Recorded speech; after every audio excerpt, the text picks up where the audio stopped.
Hi, this is Mike from Music Ministry 101, here with 20 tips in 20 days for choir directors.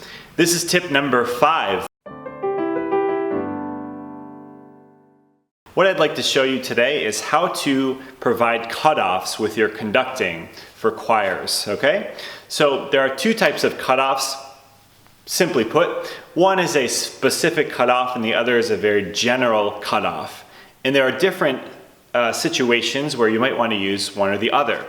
So if you have a very hard ending, for instance, let's say you're singing the word boat, B-O-A-T, has a very specific t ending sound, you want to use a very specific cutoff. Here's how you do that, and here's what the basic rule is. So first of all, the rule is that when you show a cutoff, whatever place you leave from with your hand, you have to return to the same place. So for showing boat, the T of boat, I could do something like this. Boat. And they would be able to place that right here is where they would place the T. Now it doesn't work if you do something like this. Boat. That does not work because you surprise them up here. So you would get across your choir. So again, whatever place you start from, okay, you have to reach the same points. Boat. It doesn't matter when, it doesn't matter how you get there even, a little bit, but not a lot. But whatever place you leave, you have to get to the same point. Even if it's up here, boat. They're gonna be able to place that cutoff right in the same way. So why does this work? It's because it's a rule of nature. So if you were bouncing a ball here, okay, you would know exactly when that ball was about to hit the floor, okay? It's just a rule of nature. So when you fall, it's very easy to place that if you know where the place is. Here's another way not to do a cutoff, okay? So imagine the floor is kind of here. Boat. I went right through the plane that was right here. Most of them would put their T actually right there, but it is so unclear by doing that. I'd have to do boat to be super clear about it. Now the other kind of cutoff is a more general cutoff. So let's say you're singing the word amen, A-M-E-N. Now when you're ending with an N sound, you know, it's fairly general. It doesn't have to be exactly at the same time and it will still sound good. So you can be a little more vague in your gesture. For instance, Amen. Now, I've seen some people do it this way where they show closing off to the N, but they still have you hold. So here's how that looks. Amen.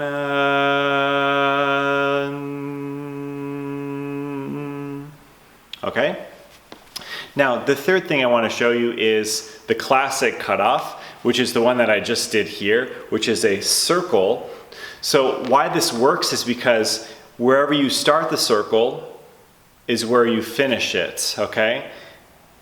I mean, you can tell by how my hand is, how my arm is, that that's the circle, and people cut off, boom, down here is where they would cut off. So if you're holding a nice long notes, okay? Amen.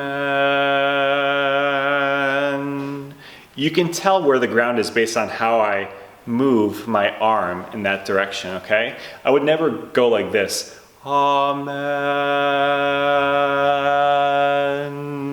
That would be so vague, right? So you do have to stay within your general realm here. At least it works best that way because that's what your singers are expecting. Okay, so one more time. Amen. Okay, I hope you enjoyed tip number 5 and I'll see you for tip number 6. If you are someone that regularly works with amateur singers and you've been enjoying these tips, please click on the link in the description below to check out my Choir Essentials training program. It is an online video training program that will help you to hone your skills as a choir director.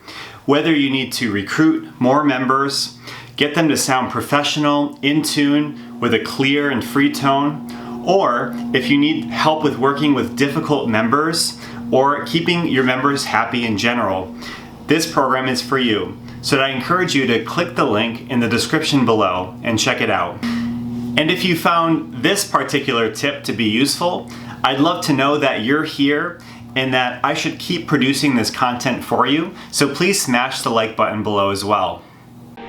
If you'd like to build your choir or start one, if you'd like to get your choir sounding professional with perfect harmony, rhythm, and vocal blend, if you'd like to motivate your choir to learn new songs and harmonies without any hassle, I'd like to invite you to try my Choir Essentials training program today. Hi, my name is Michael Carney from Music Ministry 101. Over the past 15 years, I've been able to grow and improve several choir programs in churches and in schools, from just a few members to hundreds more. And during that time, I've had the honor of leading choirs of all ages and sizes into successful performances. As I've become more successful with choir directing, a lot of people started to ask me for tips and advice that they could use to create more success for themselves.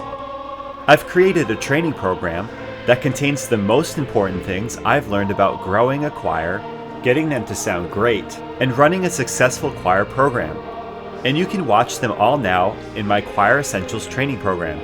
You'll learn everything from my step-by-step approach to recruiting adult and youth choir members, to the best ways to teach harmony without having pushback from your singers, and the quickest and best ways to improve your choir's sound, whether it be an issue of vocal blend, pitch, or rhythm. My ideas and methods have impacted people around the world, and I know I can help you to build the successful choir that you've always wanted to achieve. Just visit me at musicministry101.com and try my Choir Essentials training program today. It is risk-free for 30 days and will guarantee that you will massively improve your choir program. Thanks for checking out my channel.